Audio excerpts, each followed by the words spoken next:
Hi there, my name is Roy Canterbury. I'm going to be your host today on Archery Talk 101. And what we're going to talk about today is arrow speed, the speed of your bow. Is a faster bow better or not? Some pros and cons. And the other thing we're going to talk about is why you don't get what it's rated at. So to start with, let's go into the speed of a bow. A lot of people think that the faster the bow, the better. Well, in some cases, it could be.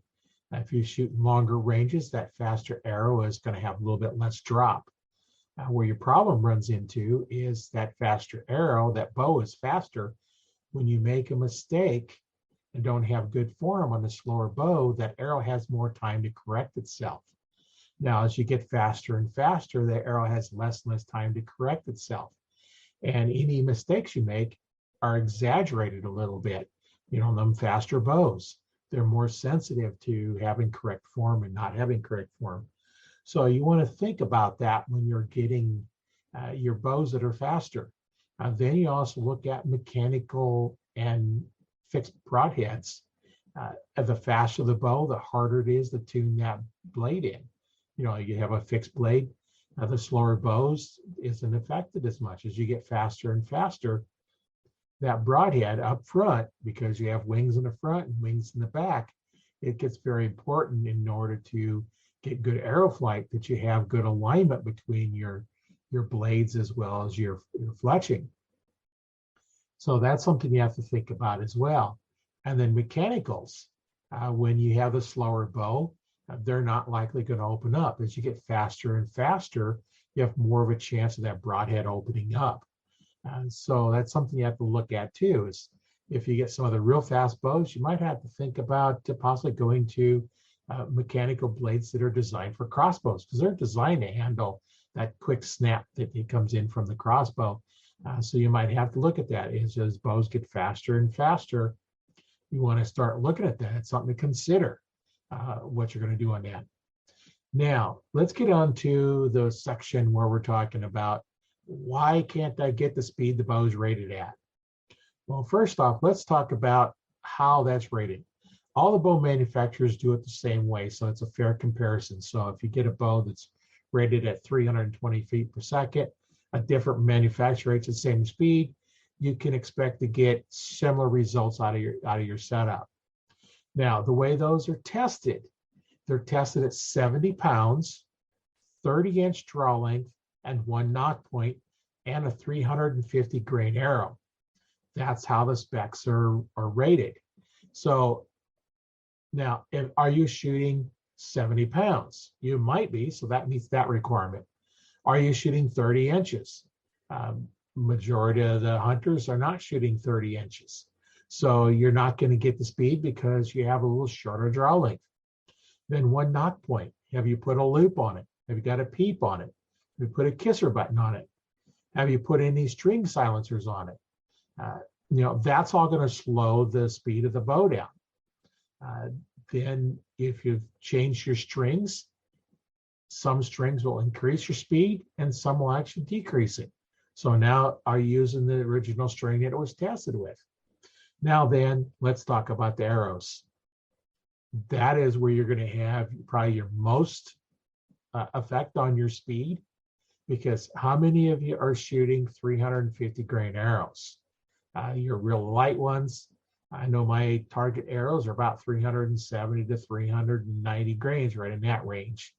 My hunting arrows, they happen to be a little bit heavier. So as you start increasing the weight of the arrow, you're going to decrease the speed of the arrow as well. So that's all things you need to consider when you talk about speed. Why can't I get the speed out of it that it's rated at? Just remember, there's a lot of factors that go into that. You want to make it so that you can shoot. It's more important to have a consistent arrow flight. So you want to have your bow set up correctly so that you get the best arrow flight. And then other things that can affect the arrow speed as well is, are you using a prong style rest that your arrow slides against? That's going to slow it down some. Are you using a drop away? That's not going to generally slow it down any. Now, if you want to really affect the arrow speed, go to a biscuit, because you have 100% contact with the arrow the whole way through, including the fletching. So now you're going to slow it down going through that biscuit.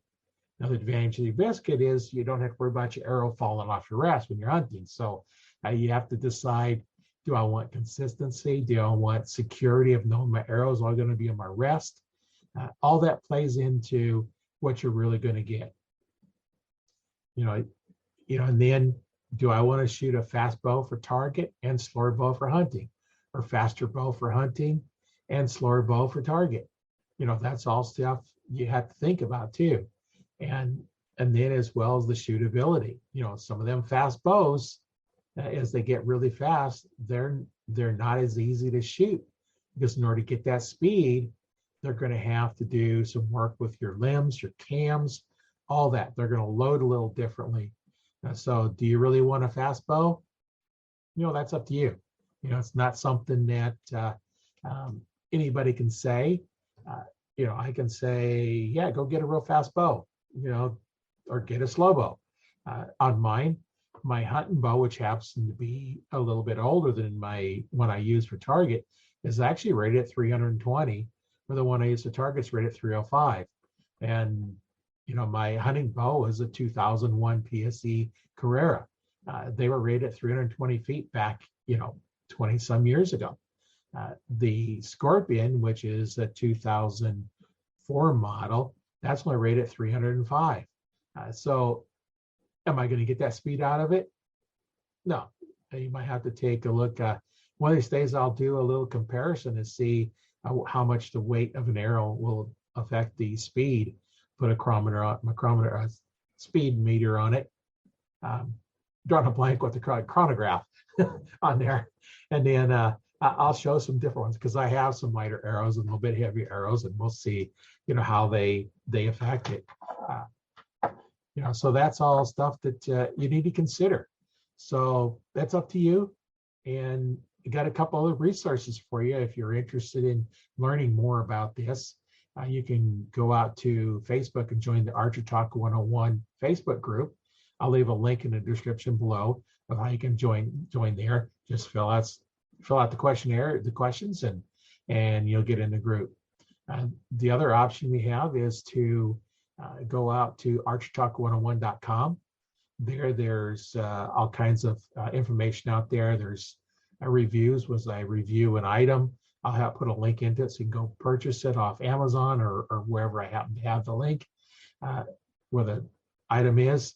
There's also going to be some other information that is sorted out by, videos I've done on archery technique, bow tech information if you want to learn from there. All that stuff is also available in the Archer Talk 101 Facebook group. So I'll leave a link for that in the description. There's also, you can get some coaching.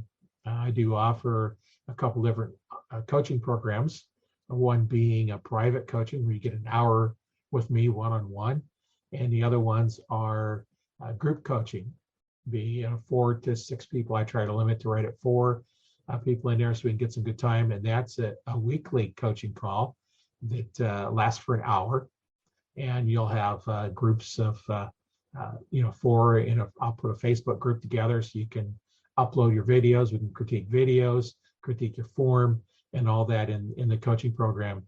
And I'll leave a link to a questionnaire you can fill out to book a free 15-minute call with me to see if coaching might be something that you might be interested in. That'll also be in the description below. So once again, my name is Roy Canterbury. I've been your host today on Archer Talk 101.